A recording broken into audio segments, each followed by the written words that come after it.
ওকে তুমি কি ভেবেছো? কি ভেবেছো তুমি যে তুমি আমাকে ভুলে গেলে আমিও তোমাকে ভুলে যাব?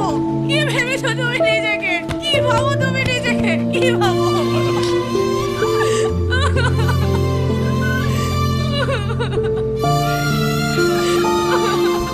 আমাকে ছেড়ে যত দূরে চলে যাও তুমি, ভুলে যাও আমাকে।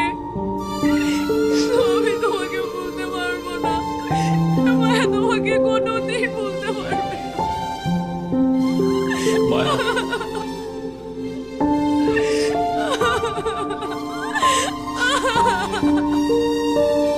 ছাড়ো, তুমি আমাকে কেন ভুলে যাবে?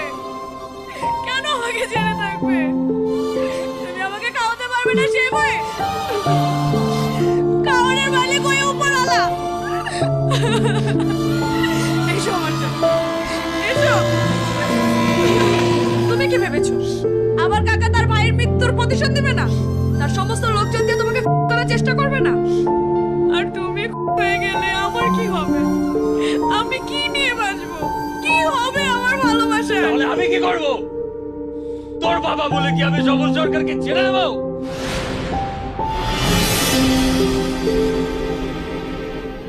তুমি আমার বাবাকে চাও, এই তো? যাও, আমার বাবাকে ফেলো। আমার জন্য আমার বাবাকে বাঁচিয়ে রাখার কোনো দরকার নেই।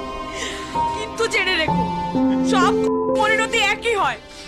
একদিন তুমিও কারো না কারো হাতে হবে। তখন আমার কি হবে?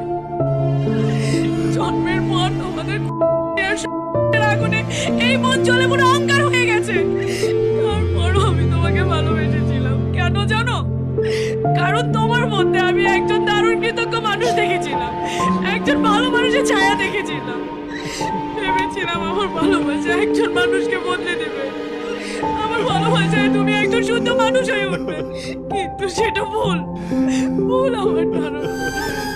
সূর্যমণ্ডল শুধু আমার মালিক ছিল না, আমার বাবার মতো ছিল। সে আমাকে রাস্তা থেকে কুড়িয়ে এনে মানুষ করেছে, আমার মুখে খাবার তুলে দিয়েছে, আমাকে লালন পালন করে এত বড় করেছে। তার আমি কি করে ক্ষমা করে দিতে পারি মায়া? তুমি সেদিন বলেছিলে তোমার এই জীবনটা আমার, আর কারণ যে জীবন আমার সেটা করে নষ্ট করার কোনো অধিকার তোমার নেই। এই মাজার শরীফে হাত রেখে বলো, আমি আমি মায়াকে মায়াকে অনেক অনেক ভালোবাসি। ভালোবাসি।